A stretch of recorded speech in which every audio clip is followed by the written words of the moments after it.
Hello dear friends, Rajasthan board class 11 chemistry की marathon class में आप सबका स्वागत है। यह पार्ट फर्स्ट है जिसके अंदर हम आपकी सेकंड बुक के सभी इम्पोर्टेंट क्वेश्चंस को देखने वाले हैं। तो आप इस वीडियो को एंड तक जरूर देखें। तो चलिए वीडियो शुरू करते हैं। और जो मैं क्वेश्चन आपको बताने वाला हूं वो राजस्थान बोर्ड क्लास 11 के स्टूडेंट के लिए काफ़ी इम्पोर्टेंट है और सारे क्वेश्चंस आपके जो मैं बताऊंगा उन्हीं से बनेंगे। तो ये कक्षा 11 के लिए नवीनतम पाठ्यक्रम एवं एनसीईआरटी पाठ्य पुस्तकों के अनुसार एक प्रश्न बैंक तैयार किया गया है जिसका नाम है विमल प्रश्न बैंक। तो इसके अंदर आपको परीक्षा में आने वाले सभी महत्वपूर्ण प्रश्नोत्तर का समावेश किया गया है और ये रसायन विज्ञान भाग 2 है। तो ये राजस्थान बोर्ड क्लास 11 के स्टूडेंट के लिए तैयार किया गया है और इसके अंदर एनसीईआरटी पाठ्यक्रम के अनुसार ही सभी क्वेश्चंस को ऐड किया गया है। तो मैं आपको जो अब की बार आपके सेकंड बुक है उसके अंदर जो जो चैप्टर आने वाले हैं उनके इम्पोर्टेंट क्वेश्चंस बताऊंगा। तो सबसे पहले आप देखिए कि रसायन विज्ञान भाग 2 जिसके अंदर अब की बार आपके जो चैप्टर आने वाला है वो आने वाला है सिर्फ अध्याय 8। अध्याय 9 है जो अब की बार आपके नहीं आएगा। तो अध्याय 9 से कोई भी क्वेश्चंस आपके एग्जाम में नहीं बनेंगे, ये आपको ध्यान रखना है। तो अब हम अध्याय 8 के इंपॉर्टेंट क्वेश्चंस देखें। मैं आपको ऑब्जेक्टिव क्वेश्चंस, अति लघुत्रात्मक प्रश्न, लघुत्रात्मक प्रश्न, निबंधात्मक प्रश्न सभी प्रश्न बताऊंगा। तो आपको इस वीडियो को बिल्कुल भी स्किप नहीं करना है। तो क्वेश्चन नंबर 1 है कि निम्नलिखित में से वे पदार्थ छांटकर लिखिए जो ऑक्सीकारक तथा अपचायक दोनों का कार्य करते हैं। यहाँ पर आपको O3, H2O2, FeCl2, HNO3 और SO2 इनमें से बताना है कि कौन से पदार्थ ऐसे हैं जो ऑक्सीकारक और अपचायक दोनों का कार्य कर रहे हैं। तो वो पदार्थ है हमारे O3 और H2O2। ये दोनों पदार्थ ऐसे हैं जो ऑक्सीकारक व अपचायक दोनों का कार्य कर रहे हैं। इसके बाद दूसरा क्वेश्चन है कि समीकरण ClO minus plus H2O plus Xc equals to Cl minus और 2OH माइनस में X का मान कितना होगा। तो आपके पास अब इतना समय नहीं है समझने के लिए, तो आप अच्छे से इनको याद कर ले। अब समझाने बैठेंगे तो बहुत टाइम हो जाएगा। तो आप याद कर ले कि इसमें X की जो वैल्यू आने वाली है वो आने वाली है 2। फिर तीसरा है आपके ऑक्सीकरण अंक की परिभाषा लिखिए। तो ऑक्सीकरण अंक क्या होता है? यौगिक में किसी तत्व के परमाणु पर उपस्थित अष्ट आवेश की संख्या जो निश्चित नियमों द्वारा ज्ञात की जाती है ऑक्सीकरण अंक कहलाती है। यहाँ पर 10 आवेश है, अष्टावेश नहीं है। तो ये होगी ऑक्सीकरण अंक की परिभाषा। इसके बाद हम देखते हैं क्वेश्चन नंबर 4। क्वेश्चन नंबर 4 है कि रेडॉक्स अभिक्रिया किसे कहते हैं। तो रेडॉक्स अभिक्रिया क्या होती है? जब ऑक्सीकरण व अपचयन अभिक्रियाएं एक साथ संपन्न होती है तो इसे रेडॉक्स अभिक्रियाएं कहते हैं। समझ में आ गई आपको। फिर प्रश्न संख्या 5 है कि एसिड अणु में सल्फर की संयोजकता और ऑक्सीकरण संख्या ज्ञात कीजिए। तो सल्फर की संयोजकता आपको याद होनी चाहिए। सल्फर का परमाणु क्रमांक कितना होता है? आपको पता होगा 16 होता है। तो 2,8,6। तो इसके बाह्यतम कोश में कितने इलेक्ट्रॉन है? 6। तो इसको 8 करने के लिए कितने चाहिए? 2 चाहिए। तो इसकी संयोजकता हो जाएगी 2। और इसकी ऑक्सीकरण संख्या देखें तो ऑक्सीकरण संख्या होगी आपके 0। ओके। फिर प्रश्न संख्या 6 है कि असमानुपातन अभिक्रिया किसे कहते हैं? एक उदाहरण दीजिए। तो असमानुपातन अभिक्रिया वह अभिक्रिया जिसमें एक ही पदार्थ का ऑक्सीकरण व अपचयन होता हो वो हमारे असमानुपातन अभिक्रिया कहलाती है। उदाहरण के लिए 2Cu plus change to CuS मतलब सॉलिड और Cu2 प्लस। तो ये हमारी असमानुपातन अभिक्रिया। फिर प्रश्न संख्या 7 है कि KMnO4 Mn2O3 MnO2 में न्यूनतम ऑक्सीकरण अंक किसका है? तो इन तीनों यौगिकों में सबसे न्यूनतम ऑक्सीकरण अंक है वो Mn2O3 का है। ये सारे क्वेश्चंस जो मैं आपको बता रहा हूँ वो आपको अच्छे से याद करने हैं क्योंकि अब की बार आपके पास समय कम है और इन क्वेश्चंस की सहायता से आप एग्जाम में अच्छे नंबर ला सकते हैं। प्रश्न संख्या 8 है कि Na2CrO4 में Cr का ऑक्सीकरण अंक बताइए। तो मान लेते हैं कि जो हमें Cr है उसका ऑक्सीकरण हमने क्या मान लिया? X मान लिया। ओके। तो देखो Na की कितना होगा ऑक्सीकरण अंक? प्लस का 1, ये कितना 2, तो 2 इंटू प्लस का 1 प्लस Cr को कितनी मानी X, तो ये प्लस X प्लस ऑक्सीकरण की कितनी 4, तो 4 लिख दिया क्योंकि O 4 बार है। फिर O की ऑक्सीकरण अंक होगा माइनस का 2 और यहाँ पर कोई भी आवेश नहीं है तो इजिकल्स टू 0। तो 2 एकम 2 प्लस X 4 और -2 की गुणा करेंगे तो -8 इजिकल्स टू 0।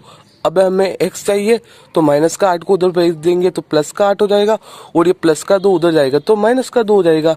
तो x की वैल्यू कितनी आ जाएगी 6। फिर प्रश्न संख्या 9 है कि NaH में हाइड्रोजन का ऑक्सीकरण अंक होगा। तो NaH में आपको हाइड्रोजन का ऑक्सीकरण अंक बताना है, तो हम ऑक्सीकरण अंक निकालते हैं।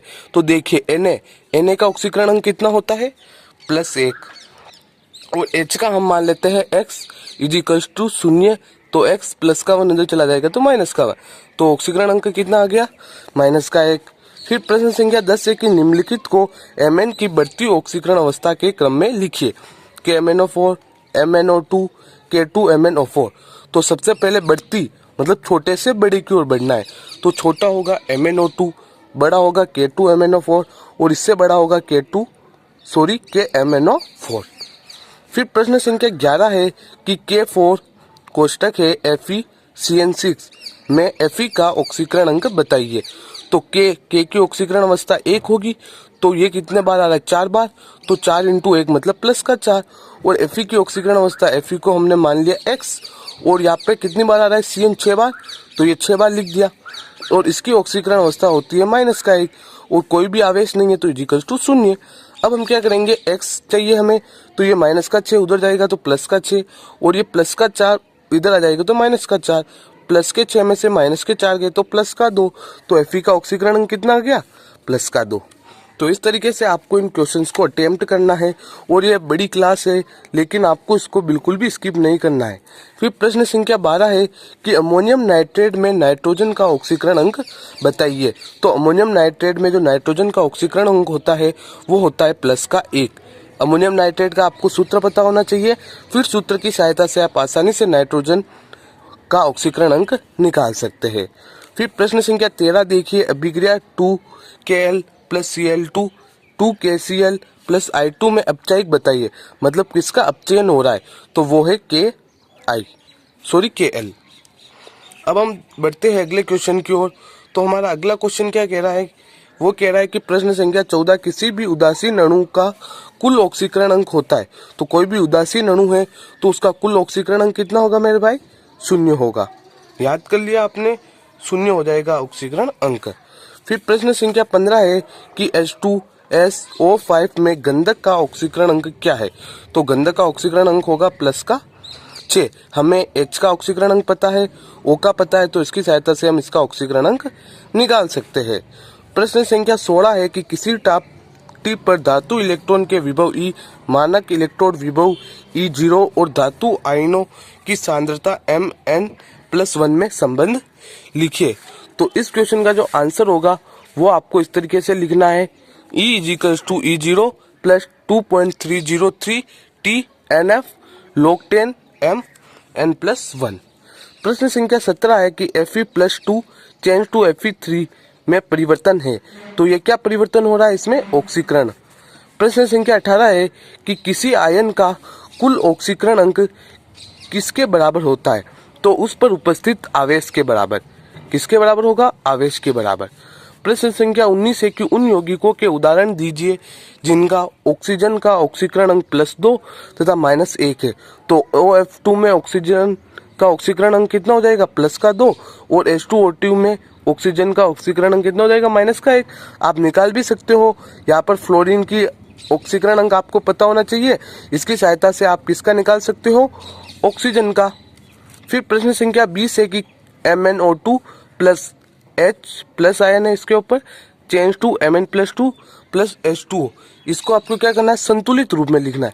तो इसका जो संतुलित रूप होगा वो होगा MnO2 + 4 hydrogen + 2 electrons change to Mn+2 + 2 H2। तो ये हो जाएगा आपके इसका संतुलित रूप। प्रश्न संख्या 21 है जो कि वेरी इंपॉर्टेंट है, HClO3 HClO4 HClO2 वे किसके अंदर, HClO को अम्ल शक्ति के बढ़ते क्रम में लिखिए। तो सबसे पहले HClO, फिर HClO2, फिर HClO3 और फिर HClO4। मतलब पहले एक ऑक्सीजन, फिर 2, फिर 3 और ये फिर 4। ये हमारा बढ़ता क्रम हो गया। फिर प्रश्न संख्या 22 देखिए कि निम्नलिखित में से कौन ऑक्सीकारक है तथा कौन अपचायक है। तो देखिए 2I- plus H2O2, 2OH- plus O2। यहाँ पर आप देख सकते हो कि I है उसका ऑक्सीकरण हो रहा है, तो ये हमारा क्या हो जाएगा, अपचायक है, जबकि H2O2 क्या है, हमारा ऑक्सीकारक है। फिर प्रश्न संख्या 23 है कि निम्न तत्वों को उनकी बढ़ती क्रियाशीलता के क्रम में लिखिए। तत्व कौन कौन से हैं, Al, Ag, Fe, Ca, Cu। तो सबसे पहले Ag, फिर Fe, फिर Cu, फिर Al, फिर Ca। फिर प्रश्न संख्या 24 देखिए। तो ये प्रश्न संख्या 24 से जो ये क्वेश्चन दे रखे हैं वे सभी क्वेश्चंस आपके चैप्टर 9 के हैं। तो चैप्टर 9 आपके हट चुका है। तो अब मैं क्या करता हूँ, आपको जो चैप्टर 8 है उसके इम्पोर्टेंट ऑब्जेक्टिव क्वेश्चंस दिखाता हूँ, जिससे आपको और अच्छी चीजें समझ में आएगी। तो आपका पहला क्वेश्चन है कि एसेट में सल्फेट की संयोजकता कितनी है। तो राइट आंसर होगा ऑप्शन नंबर है 0। दूसरा है कि क्लोरीन का उच्चतम ऑक्सीकरण अंक वाला यौगिक है। तो आपको सबकी पहले ऑक्सीकरण अंक निकालनी होगी Cl की, बाद में आपको देखना है कि सबसे ज्यादा किसकी है, तो आपको आंसर मिलेगा HOCl। अब आप बोल रहे होंगे कि सर ये क्या बता रहे हो, हमें तो कुछ समझ नहीं आ रहा है। तो मेरे भाई अभी टाइम कम है, बस इन क्वेश्चंस को याद कर ले और ऑक्सीकरण अंक निकालना सीख जाना, वरना सब काम हो जाएगा। तीसरा क्वेश्चन है कि तत्वों की बढ़ती क्रियाशीलता का सही क्रम है। तो राइट आंसर है ऑप्शन नंबर बी, सबसे पहले Na, उससे बड़ा होगा Na और इससे बड़ा होगा Ca। फिर क्वेश्चन नंबर 4 है कि FeCN6 3- में Fe का ऑक्सीकरण अंक है। मैंने अभी आपको ऑक्सीकरण अंक निकालना पहले बताया था, तो इसका हो जाएगा आपके प्लस का 3। पांचवा क्वेश्चन है कि OSO4 में OS का ऑक्सीकरण अंक है। तो चले इसका मैं आपको निकाल के दिखा देता हूँ। OS है तो इसे हम क्या मान लेते हैं, X। फिर प्लस करना है, O कितनी बार है, 4 बार है, तो 4 और O के ऑक्सीकरण अंक माइनस का 2 equal to 0। X minus H equal to 0। तो X की वैल्यू कितनी आ गई, प्लस का 8 आ गई या नहीं आ गई, आ गई, ओके। फिर छठा क्वेश्चन है कि Fe की ऑक्सीकरण संख्या Fe3O4 में। तो आपको Fe की ऑक्सीकरण संख्या निकालनी है। तो ये देखिए Fe को क्या मान लिया हमने, X। कितनी बार आ रहा है, 3 बार, तो 3 इंटू एक्स, तो ये हो गया 3x। प्लस O कितनी बार आ रहा है, 4 बार, तो 4 और O की ऑक्सीकरण माइनस का 2 इजिकल टू 0। तो 3x minus 8 is equal to 0। 3x पक्षांतरण करेंगे तो 8। तो x की वैल्यू कितनी आ गई, 8/3। ऑक्सीकरण अंक निकालना कोई बड़ी बात नहीं है, बहुत सिंपल है। तो राइट आंसर हो जाएगा ऑप्शन नंबर सी। तो चलिए अब हम आगे बढ़ते हैं। फिर आपका प्रश्न संख्या 7 क्या कह रहा है कि XMnO4 plus YH2O2 ZMn plus 2 plus 5H2 plus NO2 plus 2 electron अभिक्रिया में XYZ के मान है। तो आपको XYZ के क्या बताने थे, मान। तो राइट आंसर हो जाएगा ऑप्शन नंबर है 2, 5, 6। फिर 8वां क्वेश्चन है कि निम्न में से कौन सा अपचायक नहीं है। तो जो इसका राइट आंसर होने वाला है वो है ऑप्शन नंबर सी, CO2।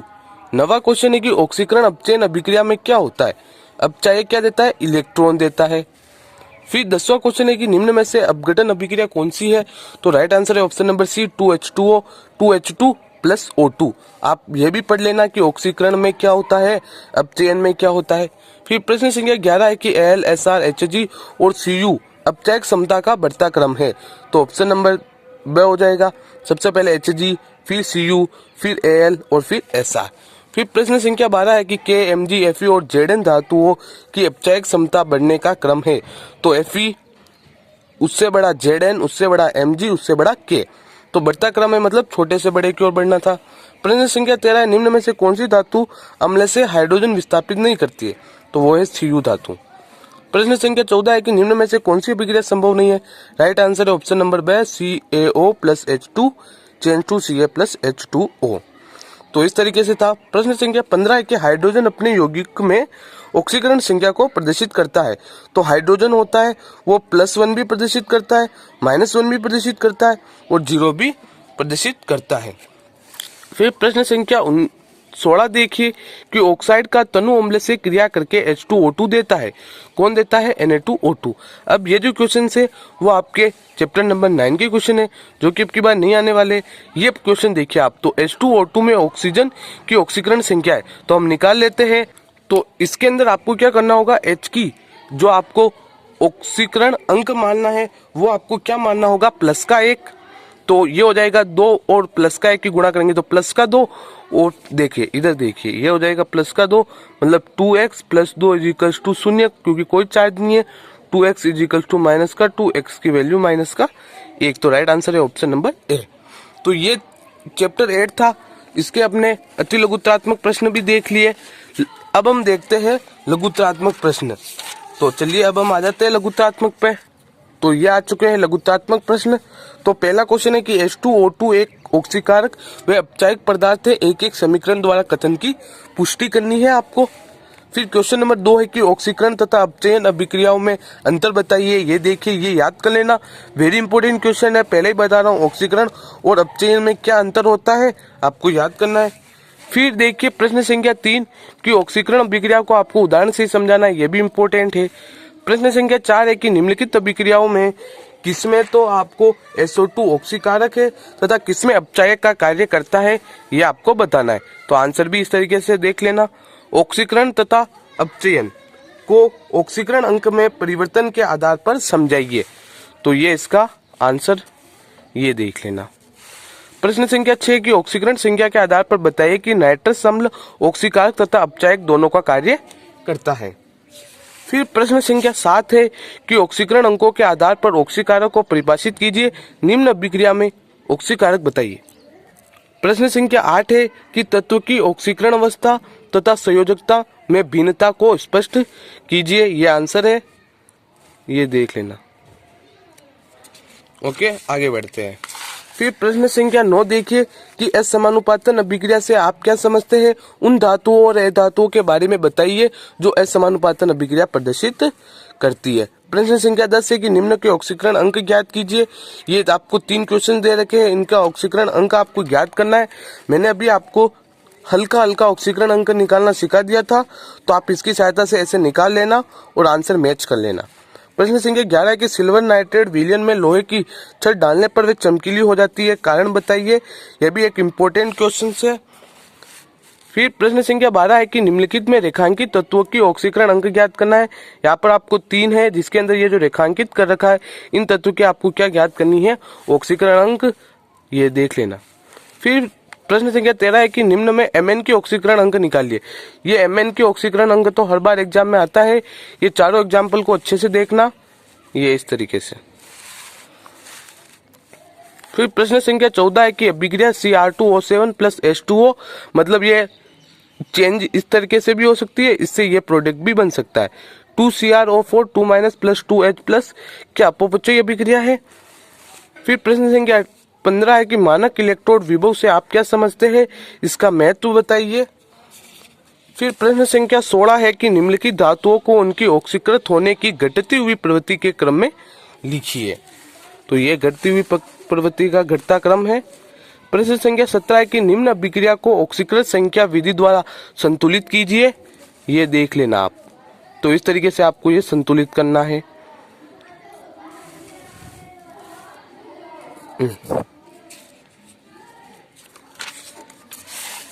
ये देख लिया आपने। प्रश्न संख्या 18 है कि 0 +1 तथा -1 ऑक्सीकरण संख्या से क्या तात्पर्य है, समझाइए। प्रश्न संख्या 19 है कि इलेक्ट्रॉनिकरण से आप क्या समझते हैं, निम्न अभिक्रिया में ऑक्सीकारक तथा अपचायक पदार्थ कारण सहित बताइए। प्रश्न संख्या 20 है कि ओजोन एक ऑक्सीकरण और अपचायक पदार्थ है, एक एक समीकरण द्वारा इस कथन की पुष्टि कीजिए। प्रश्न संख्या 21 है कि विद्युत वाहक बल से आप क्या समझते हैं, संक्षेप में समझाइए। फिर प्रश्न संख्या 22 है कि इलेक्ट्रोड विभव से क्या समझते हैं, आप इसको प्रभावित करने वाले कारक कौन कौन से हैं। प्रश्न संख्या 23 है कि ऑक्सीकरण संख्या ज्ञात करने के नियम। यही है मेरे दोस्त, ऑक्सीकरण संख्या ज्ञात करने के नियम।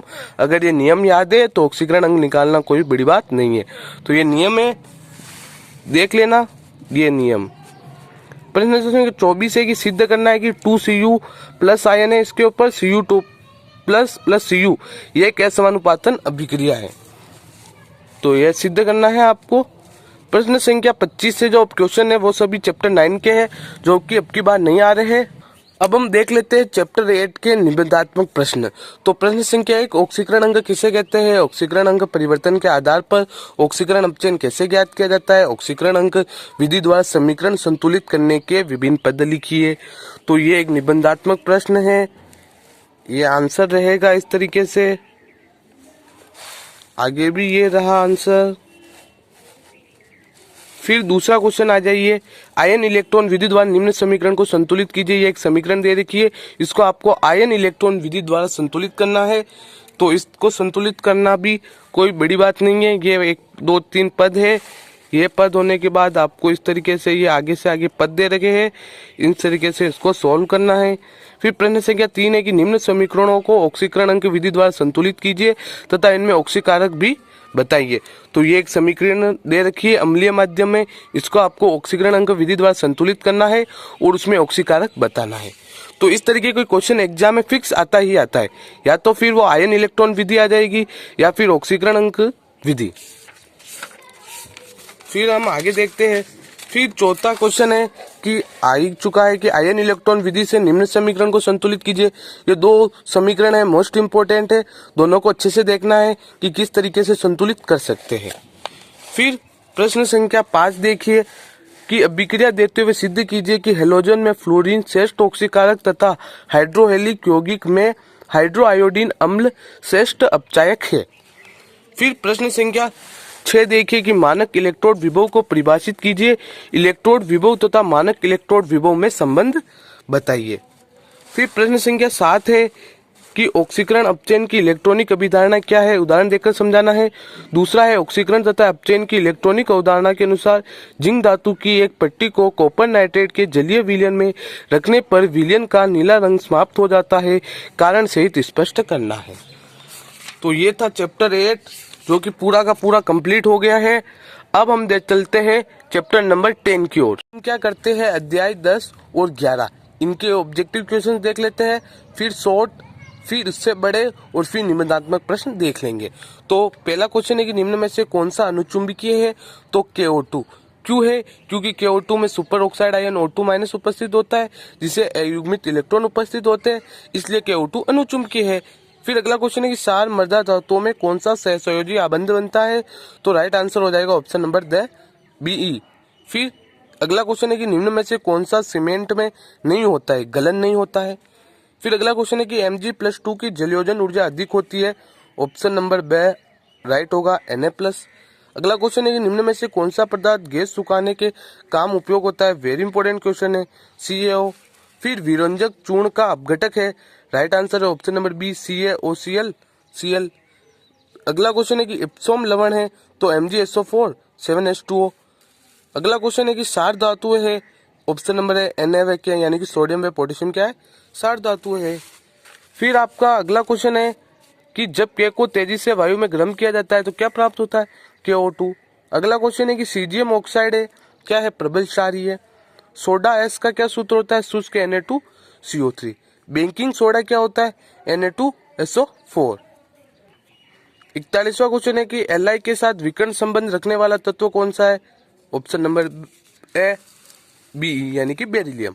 अगला क्वेश्चन है कि न्यूनतम घनत्व रखने वाला सार धातु कौन सी है, K यानी कि पोटेशियम। उभयधर्मी ऑक्साइड का उदाहरण है, तो यह है BeO। अगला क्वेश्चन है कि इलेक्ट्रोड विभव के आधार पर जलीय विघटन में सर्वोत्तम अपचायक है, तो राइट आंसर है ऑप्शन नंबर है Li। अगला क्वेश्चन है कि ब्राइन होता है NaCl का सांद्र विलयन। अगला क्वेश्चन है कि बुझा हुआ चूना क्या होता है, CaOH। अगला क्वेश्चन है कि B2O3 क्या है, B2O3 आपको बताना है, तो B2O3 क्या है, एक अम्लीय है। अगला क्वेश्चन है कि किसका गलनांक उच्चतम है, तो राइट आंसर है Al। ये इंपॉर्टेंट क्वेश्चन है, यह भी इंपॉर्टेंट था, यह भी इंपॉर्टेंट था। फिर अगला क्वेश्चन आपके है कि क्रोमियम का बोरेक्स बीड परीक्षण है, ऑप्शन नंबर है हरा। अगला क्वेश्चन है कि कांच क्या है, ये एक अतिशीतित द्रव है। अगला क्वेश्चन है कि जल गैस में होती है, तो राइट आंसर है CO+H2। अगला क्वेश्चन है कि निम्न में सबसे अधिक आयनिक यौगिक है, तो राइट आंसर है ऑप्शन नंबर है PbCl2। अगला क्वेश्चन है कि निम्न में कौन सी धातु बंदूक की गोली बनाने में काम आती है, तो है वो Pb। रेड लेड क्या होता है, Pb3O4। सॉस सेल में किस पदार्थ का उपयोग होता है, तो SI का होता है। अगला क्वेश्चन है कि कोल गैस के प्रमुख अवयव है CH4+H2। डाइबोरेन क्या है? B2H6। वायुमंडल में सूर्य से आने वाली पराबैंगनी किरणों को अवशोषित करने वाली गैस कौन सी है? ओजोन। मोस्ट इंपोर्टेंट क्वेश्चन है। सुहागा का रासायनिक अपघटन है Na2B4O7.10H2O। यह भी इंपोर्टेंट क्वेश्चन है। फिर अगला क्वेश्चन है कि शुष्क बर्फ होती है, तो राइट आंसर है शुष्क बर्फ होती है हमारे ठोस CO2। तो ये सारे ऑब्जेक्टिव क्वेश्चन देख लिए। अब हम चलते हैं शॉर्ट क्वेश्चन के ऊपर। तो शॉर्ट क्वेश्चन में देखिए कि क्षार धातुएं द्वितीय आयन क्यों नहीं बनाती है। ध्यान रखना है कि क्षार धातु होती है वो द्वितीय आयन क्यों नहीं बनाती है। तो इसका आंसर भी यहाँ पर आपको देखने दे रहा होगा। अगला क्वेश्चन है कि क्षार धातुओं के गलनांक एवं क्वथनांक कम क्यों होते हैं। आंसर ये रहा। अब मैं पढ़ूंगा तो टाइम बहुत ज्यादा लगेगा, तो आप देख लेना। फिर कैल्शियम का कौन सा यौगिक धातु कर्म में घालक के रूप में प्रयुक्त होता है। फिर अगला क्वेश्चन है कि उस क्षार धातु का नाम बताइए जो सुपर ऑक्साइड आयन बताती है, तो वो पोटेशियम है, और इसका देख लेना CaO। फिर नेशनल अभिकर्मक क्या है, तो नेशनल अभिकर्मक K2HgI4 का क्षारीय विलयन है। दूसरे आवर्त के कौन से तत्व तीसरे आवर्त के साथ विकर्ण संबंध बताते हैं, तो LiMg के साथ, BeAl के साथ और BSi के साथ। फिर अगला क्वेश्चन है कि Na+ आयन का जैविक क्रियाओं में महत्व लिखिए। अगला क्वेश्चन है कि दो उभयधर्मी ऑक्साइडों के नाम बताइए। ये याद कर लेना इंपॉर्टेंट है। फिर Ca की क्रियाशीलता Mg की क्रियाशीलता से अधिक क्यों है। अगला क्वेश्चन है कि क्षार धातुओं के यौगिकों से उनके निष्कर्षण की कौन सी विधि उपयुक्त रहती है। अगला क्वेश्चन है कि उस क्षार धातु का नाम लिखिए जो Mg से विकर्ण संबंध प्रदर्शित करता है, तो वो लिथियम है, इंपॉर्टेंट है। फिर अगला क्वेश्चन है कि लिथियोपोन क्या है, यह भी इंपॉर्टेंट है। अगला क्वेश्चन है कि Na का घनत्व कैसे अधिक क्यों होता है, मोस्ट इंपोर्टेंट है। अगला क्वेश्चन है कि क्षार धातु प्रबल अपचायक क्यों होती है, क्योंकि ये अपना इलेक्ट्रॉन आसानी से त्याग सकती है। फिर क्षार धातुओं को उनके घनत्व के बढ़ते क्रम में लिखना है, तो ये उनका घनत्व का बढ़ता क्रम है। अगला क्वेश्चन है कि क्षारीय मृदा धातुओं के रंगहीन होने का प्रमुख कारण क्या है, तो इसका आंसर भी आप ये देख लेना। अगला क्वेश्चन है कि रॉक फॉस्फेट का सूत्र लिखना है, तो ये रॉक फॉस्फेट का सूत्र है। अगला क्वेश्चन है कि पोटेशियम की डाउन्स विधि से क्यों नहीं बनाया जा सकता है। फिर अगला क्वेश्चन है कि किसी सुपर ऑक्साइड का सूत्र लिखिए, तो KO2 क्या है, एक सुपर ऑक्साइड है। अगला क्वेश्चन है कि क्षार धातुओं की अधिक सक्रियता के लिए कौन से प्रमुख कारण हैं। अगला क्वेश्चन है कि सोडियम का कौन सा यौगिक वायुमंडलीय कार्बन डाइऑक्साइड को अवशोषित कर लेता है। अगला क्वेश्चन है कि धोने के सोडे का रासायनिक सूत्र क्या है। अगला क्वेश्चन है कि क्षार धातुओं के घनत्व कम क्यों होते हैं। फिर भारतीय साल्टपीटर किसे कहा जाता है, KNO3। फिर नौसादर क्या होता है, NH4Cl को नौसादर कहते हैं। BeCl2 कार्बनिक विलायकों में विलय क्यों होता है, तो इसका आंसर देख लेना, क्योंकि BeCl2 एक सहसंयोजी यौगिक है, इसलिए ये कार्बनिक विलायकों में विलय होता है। शुष्क चूना क्या है, इसे कैसे बनाया जाता है, तो शुष्क चूना क्या होता है और इसे कैसे बनाया जाता है, इसकी यह विधि है, देख लेना। अगला क्वेश्चन है कि क्षारीय मृदा धातुओं के हाइड्रोक्साइड की जल में विलयता वर्ग में नीचे जाने पर क्यों बढ़ती है। फिर अगला क्वेश्चन है कि मैग्नीशियम रिबन के टुकड़े को नाइट्रोजन में गर्म करके जल में ठंडा करने पर कौन सी गैस प्राप्त होती है। फिर अगला क्वेश्चन है सिलिकॉन क्या है, मोस्ट इंपोर्टेंट है, याद कर लेना। फिर बोरॉन BF6 3- आयन नहीं बना सकता है, इसकी आपको व्याख्या करनी है। अगला क्वेश्चन है कि बोरॉन के दो महत्वपूर्ण अयस्क बताने हैं। अगला क्वेश्चन है कि प्रोड्यूसर गैस क्या है। इसके बाद आपके अगला क्वेश्चन है कि CO2 की संरचना दीजिए। फिर अगला क्वेश्चन है कि FiF52- आयन में सिलिकॉन के संकर कक्षकों का प्रकार बताइए। फिर अगला क्वेश्चन है कि C60 का नाम लिखिए। C60 फुलरीन बकमिस्टर इसके नाम पर रखा गया। फिर अगला क्वेश्चन है कि डायमंड में C और एकल बंदे C लंबाई बतानी है। अगला क्वेश्चन है कि C60 में कौन सा संकरण होता है, देख लेना, इंपॉर्टेंट है, याद करना। फिर कार्बन परमाणु का विशिष्ट गुण क्या होता है। फिर अगला क्वेश्चन है कि CO3 2- में C संकरण कौन सा है। अगला क्वेश्चन है कि बोरोन ट्राइब्रोमाइड में शुद्ध क्रिस्टलीय बोरोन प्राप्त करने की अभिक्रिया का समीकरण लिखिए। बोरोन हाइड्राइड किसे कहते हैं, डाइबोरेन का सूत्र लिखिए, ये आंसर है। फिर अगला क्वेश्चन है कि SiCl का जल अपघटन हो सकता है परंतु CCl का नहीं, क्यों। अगला क्वेश्चन है टिंकल क्या है, इसका रासायनिक सूत्र लिखना है। फिर अगला क्वेश्चन है कि आवर्त सारणी के वर्ग 13 में बोरोन के असंगत व्यवहार का प्रमुख कारण क्या है।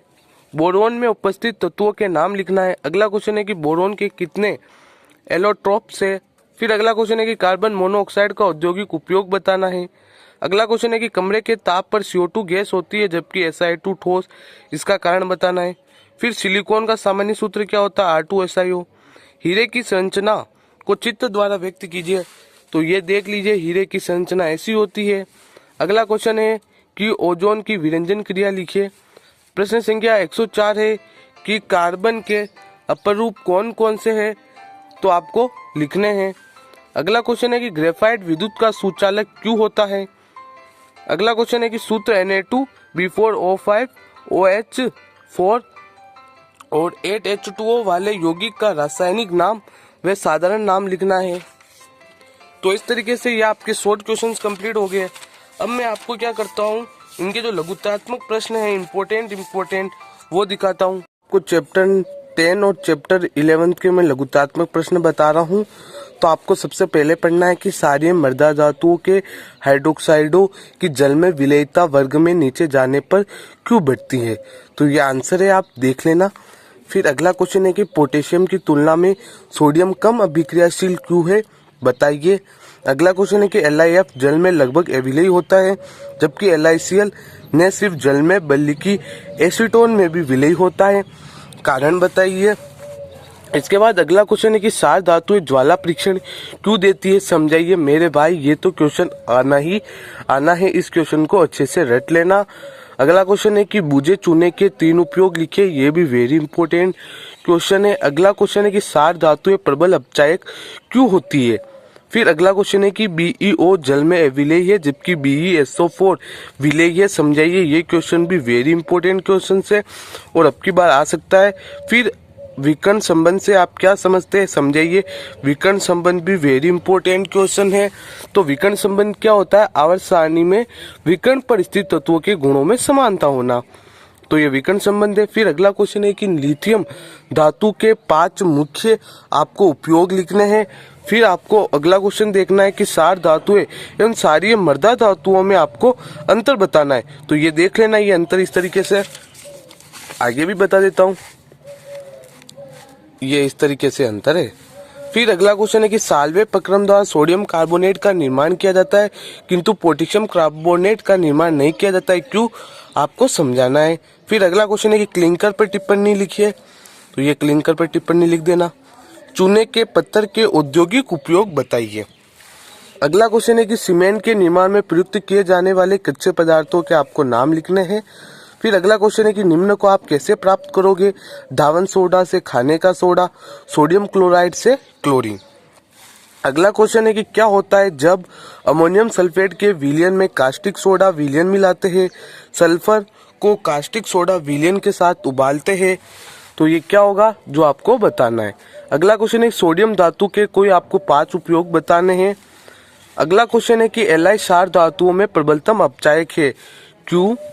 लिथियम क्लोराइड अल्कोहल में विलेय है जबकि सोडियम क्लोराइड अविलेय है, आपको समझाना है। फिर अगला क्वेश्चन है कि आपको निम्नलिखित में से प्रत्येक के 2-2 उपयोग लिखने हैं, कास्टिक सोडा और सोडियम कार्बोनेट। फिर अगला क्वेश्चन है कि Li2CO3 कम ताप पर एवं Na2CO3 उच्च ताप पर क्यों विघटित होता है। अगला क्वेश्चन है कि लिथियम ऑक्साइड बनाता है, सोडियम पेरोक्साइड बनाता है तथा पोटेशियम सुपर ऑक्साइड बनाता है, क्यों बनाता है भैया। फिर अगला क्वेश्चन है कि प्रकाश विद्युत सेल में सीजियम का उपयोग क्यों किया जाता है। इंपॉर्टेंट क्वेश्चन है, अच्छे से देखना है। फिर अगला क्वेश्चन है कि CO के विषैली होने का आपको कारण बताना है।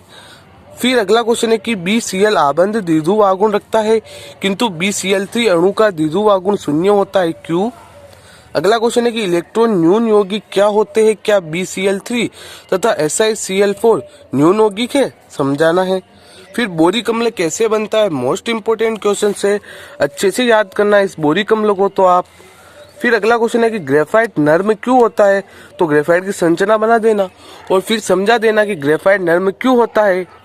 तो इस तरीके से आपके इस क्वेश्चन का ये आंसर रहेगा। फिर अगला क्वेश्चन है कि कार्बन के गुणों को आपको समझाना है। अगला क्वेश्चन है कि फुलरीन की संरचना समझाइए, ये फुलरीन की संरचना है, इसको आपको समझा देना है। फिर अगला क्वेश्चन है कि बोरेक्स से बोरॉन प्राप्त करने की आपको विधि लिखनी है। तो ये विधि रहेगी, आपको याद करना है। फिर अगला क्वेश्चन है कि निम्न की संरचनाएं बनानी है SiF4 और दूसरा है SiF6 और 2-, तो ये इस तरह से इनकी ये संरचनाएं होगी। फिर अगला क्वेश्चन है कि BCl3 एकलक के रूप में पाया जाता है जबकि BH3 द्विलक अर्थात B2H6 बनाता है, क्यों? अगला क्वेश्चन है कि अपर रूपता से आप क्या समझते हैं, अपरूप के उदाहरण दीजिए। अगला क्वेश्चन है कि CO2 की अधिक मात्रा भूमंडलीय तापवृद्धि के लिए उत्तरदायी कैसे है, आपको बताना है, इंपॉर्टेंट है। Al की तुलना में Ga की कम परमाणु त्रिज्या को आप किस तरह से समझाएंगे? मेरे भाई ये क्वेश्चन बार बार एग्जाम में आता है, अच्छे से रट लेना है इसको। अगला क्वेश्चन है कि CO2 तथा Si2 की संरचना में अंतर लिखिए, यह भी काफी इंपॉर्टेंट क्वेश्चन है। अगला क्वेश्चन है कि निम्न के लिए रासायनिक समीकरण लिखनी है, CO2 के बनाने की विधि, दूसरा है एसिटिलीन के बनाने की विधि, तीसरा है Na2CO3 का क्षारीय गुण, तो ये विधियां है, याद करना है। फिर निम्नलिखित को रासायनिक समीकरणों द्वारा सिद्ध करना है कि Sn सेकंड एक अपचायक है जबकि Pb सेकंड नहीं, क्यों? Ga फर्स्ट असमानुपातन अभिक्रिया प्रदर्शित करता है, क्यों? तो मेरे भाई ये समझा देना इसको। फिर बोरिक अम्ल BOH3 में 3 OH समूह होते हैं परंतु फिर भी यह दुर्बल क्षार के अम्ल होता है, क्यों? तो ये समझाना है डायग्राम बना के। अगला क्वेश्चन है कार्बन से सिलिकॉन तक आयनीकरण एंथैल्पी में प्रगटनीय कमी होती है, आपको कारण बताना है। फिर अगला क्वेश्चन है कि बोरिक अम्ल एक दुर्बल अम्ल क्यों माना गया है, ये मोस्ट इंपोर्टेंट क्वेश्चन है, इसको अच्छे से याद करना होगा। फिर अगला क्वेश्चन है कि जियोलाइट से आप क्या समझते हैं, इसका उपयोग बताइए, तो ये जियोलाइट है और ये इसके उपयोग हो गए। अगला क्वेश्चन है कि डाइबोरेन की संरचना में उपयोग, अगर उपयोग नहीं आया तो डाइबोरेन की संरचना तो आएगा ही आएगा।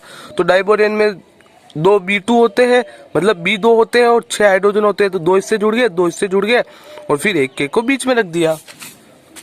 फिर अगला क्वेश्चन है, ये क्वेश्चन कुछ काम का नहीं है, ये नहीं आएगा, इसको मत देखना। अब मैं आपको क्या करता हूँ, चैप्टर नंबर 10 और चैप्टर नंबर 11 के जो निबंधात्मक प्रश्न है वो निबंधात्मक प्रश्न भी दिखा देता हूँ, क्योंकि निबंधात्मक प्रश्न आने के चांसेस है, तो आपको निबंधात्मक प्रश्नों को अच्छे से देखना है। तो आपका क्वेश्चन है कि सीमेंट बनाने की विधि का चित्र सहित वर्णन करना है और सीमेंट के उपयोग भी लिखना है।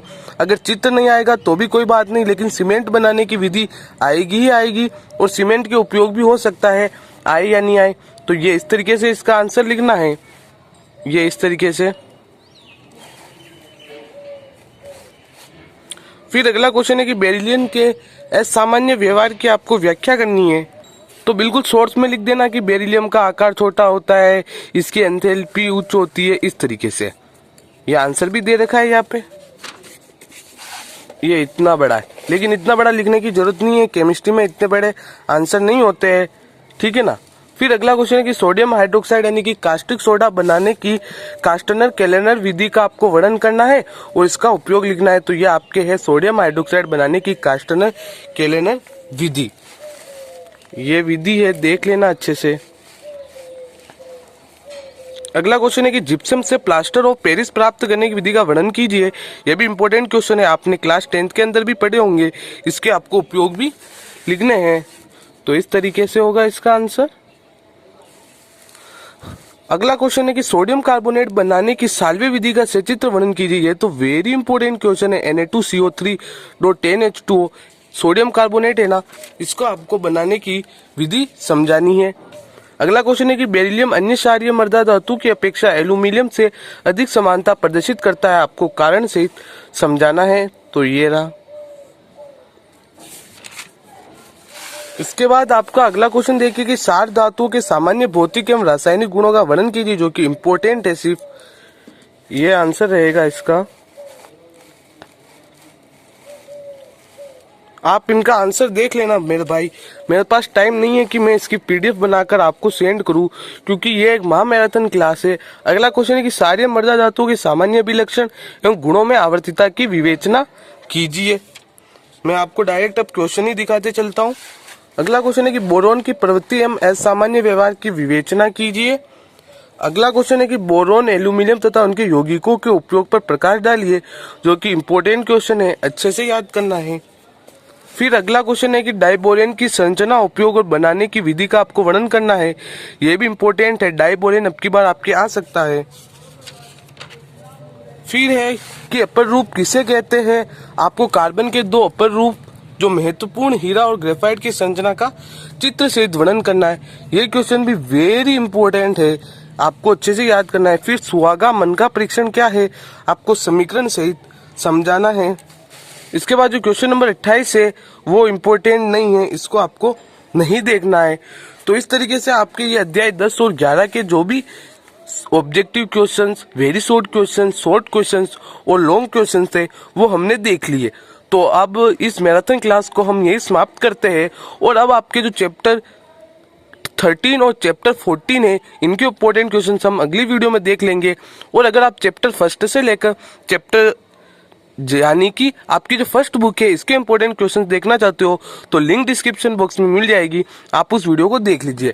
मैंने सेकंड बुक की ही मैराथन क्लास बनाई क्योंकि अब की बार आपके सेकंड बुक से ही ज़्यादा क्वेश्चंस आने वाले हैं। तो आपको मेरी ये मेहनत कैसी लगी कमेंट बॉक्स में लिखकर जरूर बताएं और ज़्यादा से ज़्यादा इस वीडियो को शेयर करें और मैंने जितने भी क्वेश्चंस बताए उन सभी क्वेश्चंस को अच्छे से याद करें। और ऑब्जेक्टिव क्वेश्चंस के लिए आपके रिफ्रेशर है उसका भी यूज कर सकते हैं। तो चलिए मिलते हैं आपसे अगली ऐसी ही वीडियो में, तब तक के लिए बाय बाय, जय हिंद, वंदे मातरम।